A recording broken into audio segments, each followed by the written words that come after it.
AD 95년경 예수님이 단모섬에 유배된 요한을 통해 기록한 예언서 요한계시록. 2000년 동안 아는 이가 아무도 없었다.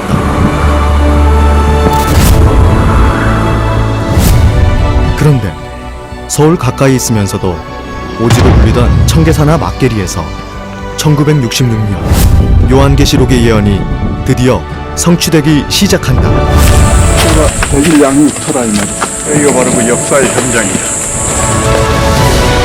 하나님의 봉안책 계시록이 빛의 역사로 이루어진 사건을 이제 낱낱이 공개하니 지상 만민들은 눈을 뜨고 확인하라.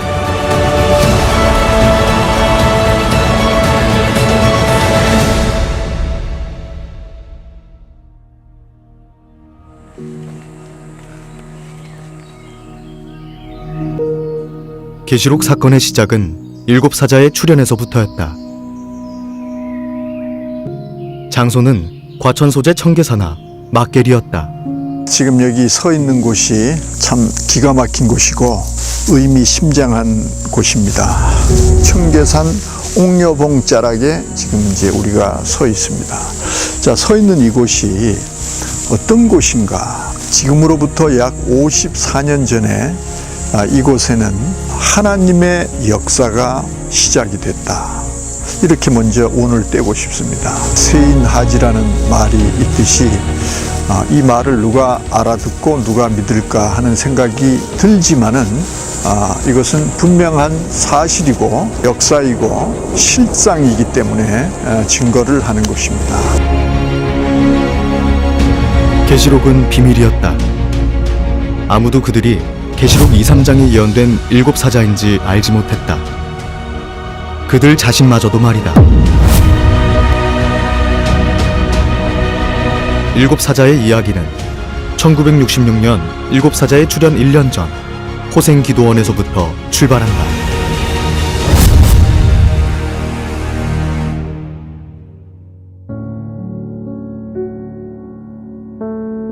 요 밑에 가면 이제 저수지가 있어요.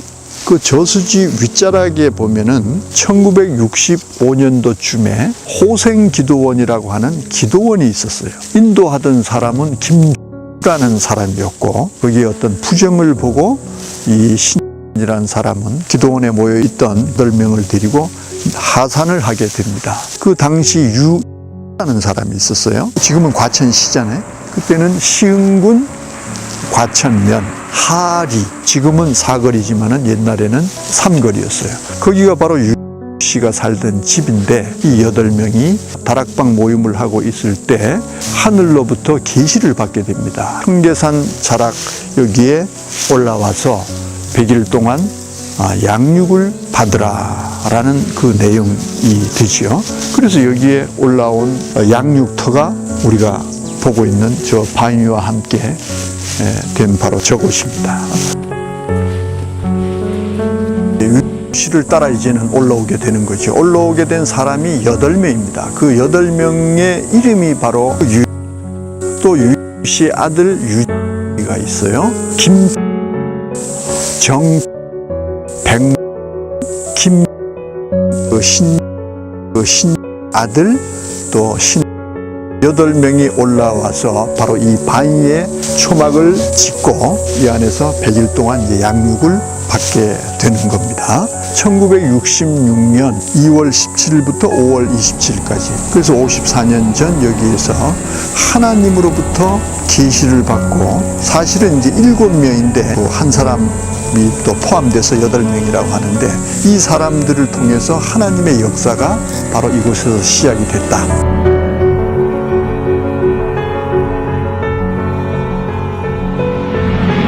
명령이 이제 붙여지는데 유씨가 하나님으로부터 받아서 이제 7 천사에게 지어준 것이라고 해요. 그 사람과 그 영이 함께하는 것을 보고 그 영을 알려줬다는 겁니다.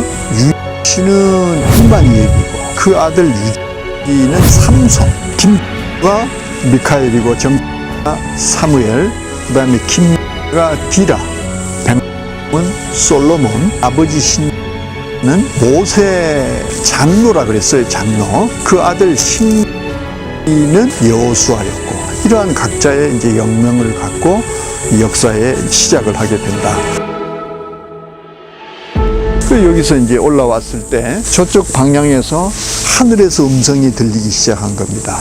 천신으로부터 음성을 듣게 되는데, 나는 일반 선지자의 영이 아니고 하나님의 성신이라고 자신의 신분을 밝히면서 내 말이 곧 법이니라, 이제 내 말을 들으라 라고 하면서, 그 말인즉슨 곧 뭐냐, 나는 임마누엘에게 명하고, 임마누엘은 일곱 천사에게 명하고, 일곱 천사들은 백성들에게 명하라. 그리고 백성들은 다시 거꾸로 일곱 천사에게 순종하고, 일곱 천사는 임마누엘에게 순종하고, 임마누엘은 나에게 순종하라. 이 말을 지키면 3년 반 안에 모든 것이 이루어지리라. 만약에 지키지 않았을 때는 너희에게 준 그 영을 거두리라. 이러한 조건부 약속을 하고 100일 양육에 이제 들어가게 됩니다. 이 좁은 곳에서 8명이 기거를 하면서 하나님의 계시를 받게 되는 겁니다. 하나님의 역사를 우리가 잠시 한번 이제 살펴볼 것은, 성경책에는 창세기부터 시작을 해서 요한계시록까지 66권으로 이루어졌는데, 창세기가 펼쳐지면서 시작되는 것이 바로 뭐냐, 동방의 에덴이라는 것이 등장을 합니다. 그리고 그 동방의 에덴이 곧 하나님의 나라, 천국, 낙원이다 하는 것은 이 지상 만민들이 모르는 사람들이 없을 겁니다.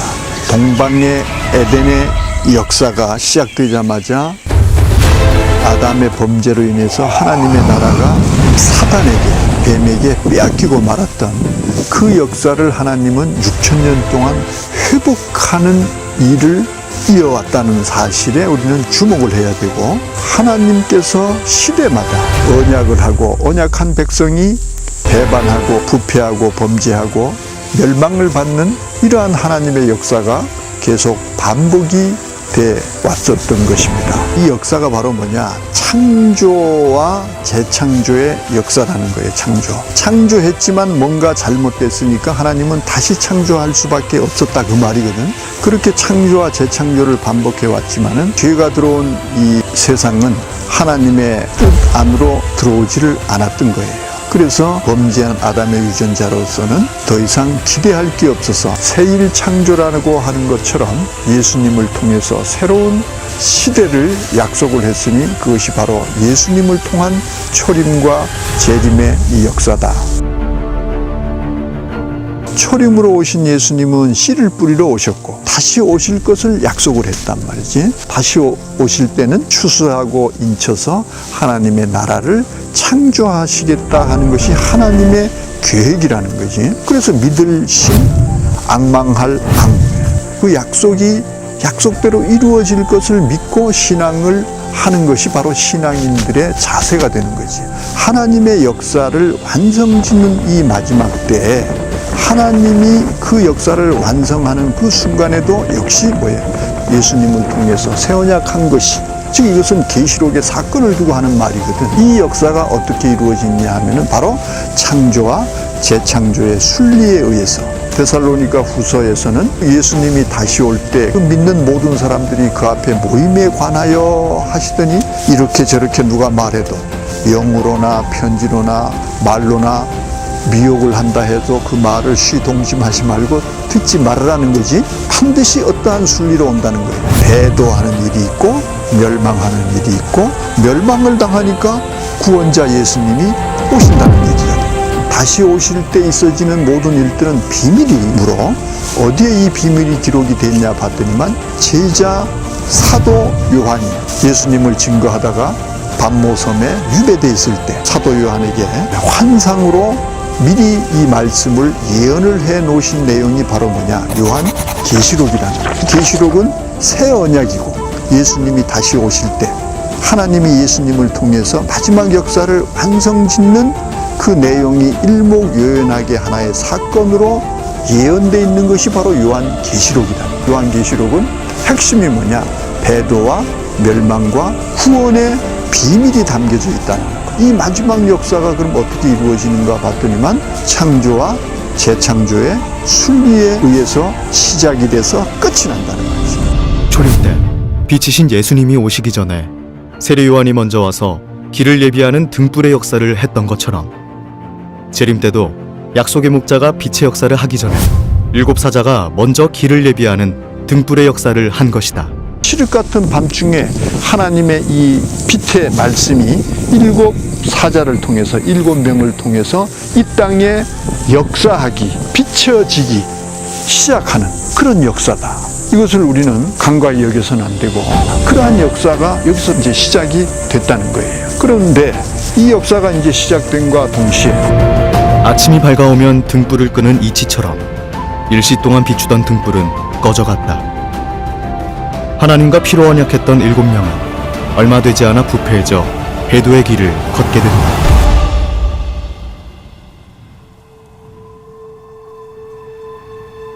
백일 양육이 끝나고 이들은 하나님의 말씀을 여기에 가슴에 기쁨으로 받아들이고 이걸 가지고 전하기 위해서 내려갑니다. 그리고 초가 3칸을 얻게 돼요. 그리고 거기에 장막 성전이라는 이름을 붙이고 역사를 하기 시작합니다. 켜서 비치는 등불이라고 하지만 그 등불빛은 대단한 빛이었단 말이에요. 하나님의 말씀이 없을 때 하나님의 말씀이 풀려져 나가는 이 능력, 이것은 어마어마한 하나님의 능력이 이 캄캄한 밤중에 흘러나감으로 인해서 많은 사람들이 몰려들기 시작한 겁니다. 장막 성전이 들어섰던 동네 이름이 바로 뭐냐 하면은 막게리는 막게리. 그 막게리는 막게 1리와 2리가 있는데 기존 살던 원주민도 있었지만은 이 말씀 빛을 쫓아서 마치 불을 보고 나방들이 달려들듯이 전국에서 수많은 사람들이 여기를 찾아오기 시작합니다. 저 용산에서부터 여기까지 1시간에 한 대 정도 다니는 버스가, 그것도 버스에서 내리면은 다시 한 3km를 여기까지 오려면 걸어와야 되는 오지 중에 오지. 말씀을 찾던 신앙인들 가운데서는 얼마나 그 갈급함이 있었는지를 잘 말해주는 대목이죠. 그래서 이 말씀을 찾아온 사람들을 살 수 있는 그 집을 역군들에 시켜서 610채나 지을 정도로 여기에 수많은 사람들, 그리고 말씀을 전하고 전도를 하는 것도 완전히 전투적으로 그렇게 시작할 수밖에 없었던 이유가 있어요. 여기서 양육받은 이 7 천사는 하나님과 어떻게 약속을 했었는가 가히 상상할 수 없을 정도로 그 8명은 이 손바닥에 십자가를 긋고 피를 빼고 또 동맥을 잘라서 닌게르병 2병에 그득 담아서 그들이 수여하는 사령장에 그 십자가 표시로 사용할 정도로 이 동맥을 잘랐다라는 것은 그 7 사자와 하나님이 함께한다, 또 하나님의 능력이다, 이런 것을 우리에게 보여주고, 그 중에서도 유와 신씨 같은 사람들은 동맥을 2번이나 잘랐다. 그래서 죽질 않았다. 그러니까 하나님의 역사가 틀림없다라는 얘기가 되는 거거든. 수많은 사람들이 전국에서 방방곡곡 지교회가 순식간에 80개가 생길 정도로 왕성한 그런 활동이 있었어요. 그러나 1년을 채 넘기지 못하고 1967년도에 영맹이 임마누엘이라고 그랬잖아요. 임마누엘이라는 의미가 갖고 있는 상징성이 뭐예요? 하나님이 함께 한다는 거예요. 천신으로부터 계시를 받을 때도 7 천사는 임마누엘에게 순종해야 된다라는 게 여기 법이었어요. 그런데 권력 다툼이라 그럴까? 자리 다툼이라 그럴까? 신의 여동생과 씨가 부부 관계, 편한 매부 관계가 되는 거예요. 그러니까 이런 관계 때문에 항상 자기가 위다라는 어떤 이러한 문제로 갈등 관계에 있었어요. 결국은 이 신은 아들 삼손과 나머지 천사들을 규합해서 아버지 씨를 몰아내는 일이 생겨버린 거예요. 배도를 한 거죠.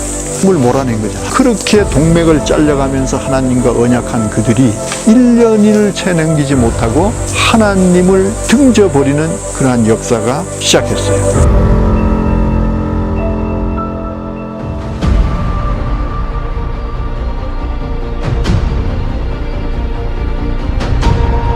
한편 장막의 현실을 보여주기 위해 하나님은 한 사람을 이곳으로 인도하는 일이 있게 된다. 1967년도에 이러한 일이 있으면서 한편으로는 저 하늘이 택한 천택지인이라고 하는 한 빛이 여기 장막 성전으로 이제 입교를 하게 되는 일이 또 있게 되는 거지. 훗날 이 역사의 주인공 되는, 빛의 주인공 되는 바로 그분이죠. 이자 만자 희자라는 이름을 가지고 이 땅에 태어난 아이는 자라면서 항상 별이 따라다녔다 그래요. 하나님이 함께 했다라는 거예요. 성령이 함께 한다라는 거예요. 자기가 자기의 길을 계획할지라도 그 걸음을 인도하는 이는 여호와시니라라는 가만서 16장 9절의 말씀과 같이 이 아이도 하나님의 인도하심에 따라서 삶을 영위해 왔다라는 의미가 되는 거지. 출가를 해서 신앙촌에서 이제 생활을 하게 됩니다. 거기가 바로 어디냐면 부천, 옛날엔 소사라고 했고, 그 옆에 보면 오류동과 경계에 있어요. 그 오류동의 7천사 중에 아들 유씨, 유가 설교를 하게 되는 거예요. 오류동 어떤 집에서 목자가 지나가다가 그 설교 소리를 이제 듣게 되고, 근데 이 설교 소리가 그동안의 내용과 너무나 다르고 진리라는 이런 생각 때문에 마음에 어떤 동요를 일으키고 있는데, 밤에 자는데 하나님이 또 음성으로 진리를 쫓아가라 라는 지시를 하게 됩니다. 그 지시를 받고 들어온 곳이 바로 67년도에 바로 이곳 장막 성전이다. 그래서 이제 역군 생활을 하게 되죠. 많은 사람들이 각지에서 몰려들고 집을 지어야 할 일도 많고 그 봉사해야 할 일도 많고 이 첫 장막에 있어진 모든 일들을 다 보고 듣게 되는 그런 입장이 되는 산 증인의 역할로 하나님으로부터 쓰임을 받게 되죠. 또 71년도는 어떤 일이 벌어지냐 하면은 소위 말하는 루크 코리아 사건이 벌어지게 되는 거예요. 룩은 보다, 코리아, 한국을 보다 해외 홍보 책자예요. 우리나라를 세계에 알리는 그러한 책자예요. 여기에 장막 성전을 이제 소개를 하게 되는데, 그 소개를 할 때 이 장막 성전의 대표가 이렇게 나가야 되는데 유수라는 이름으로 나가게 되는 거예요. 이것을 다른 사람은 그런데 관심도 없지만은 이 목자께서는 예리한 눈으로 듣기도 하고 보기도 하고 왜 그러한 일이 있을 수밖에 없는가라는 그 내용까지도 알게 된 거예요. 유도 여기 다락방 기도회를 할 때 그 동생 유수가 그 의사를 하다가 월북을 한 입장인데, 그 월북할 때 그 남겨놓은 그 가짜 의사 면허증을 가지고 돌팔이 행세를 하면서 그 다락방 기도회를 사실은 운영을 한 거예요. 이제 그런 동생 유수라는 이름이 있고 유 입장에서는 삼촌이 되는 거고, 그 사람 이름이 루코리아의 장막 성전의 대표 이름으로 실려버린 거예요. 그래서 이것을 아는 사람은 비밀고 가족이나 핵심 멤버 외에는 이것을 아는 사람이 아무도 없는데, 이것을 희한하게 이 목자께서는 알고 들어버리는 거예요. 그래서 이 비밀이 탄로가 되니까 이건 보통 사건이 아니거든. 그래서 죽이려고 한 거예요. 느헤미야라는 그 영명을 가진 사람이 멍석에다가 말아서 패고 이거 이제 죽었다 이렇게 해갖고 말아서 저수지에 던졌죠. 다 죽은 줄만 알았지.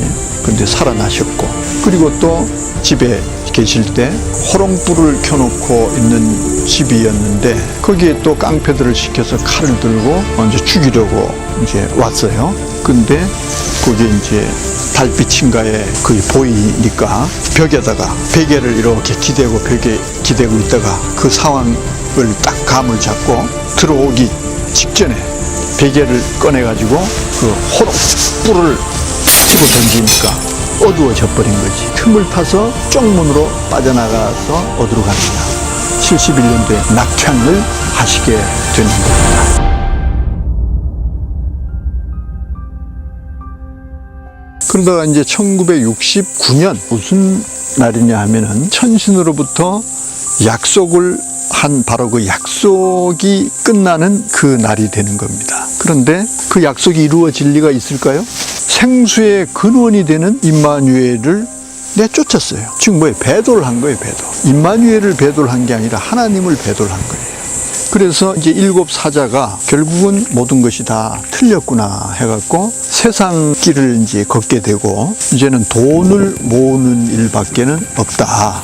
사업 구상을 하러 제주도에 갔는데 이러한 상황 속에서 그 일곱 사자 중에 두 사람이 또 이어서 이탈을 하게 되는 거예요. 이탈하는 이유는 역사가 이제 안 이루어지는구나. 시한부 종말론이라는 이름이 그래서 등장을 하는 겁니다. 그러니까 이 시한부 종말론이 불발되는 그 순간이 되는 거예요. 그래서 이제 백과 여호수아 이 두 사람과 먼저 67년도에 나간 그래서 69년도까지 세 사람이 이탈을 이제 하게 되는 거예요. 그러는 사이에 1969년도에 이제 성도들은 성도들대로 꽉꽉 차 메어지니까 69년도에 한쪽에서는 새로운 성전이 필요한 거예요.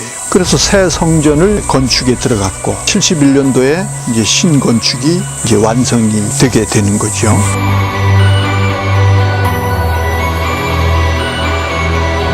장막 성전에 사단의 목자 오씨가 들어오므로 어두운 그림자가 드리워지고 멸망의 공작은 시작된다. 70년도에는 유라는 사람이 이제 아버지 유 씨를 내쫓고 이렇게 담임으로 목회를 할 때 전도를 하기 위해서 서울역에 거의 매일 나가면서 전도를 하는 그런 입장이었는데 그 내용을 탁이라는 사람이 알고 있었어요. 자, 이 탁은 대구의 어떤 동교회라는 소속이었는데 이 서울에 올라와서 예장합동 비주류 청동치기다 해가지고 주황노회라는 것을 하나를 이제 창설을 이제 하게 됩니다. 이 탁과 교제를 또 하고 있던 사람이 누구냐 하면은 라는 사람이었어요.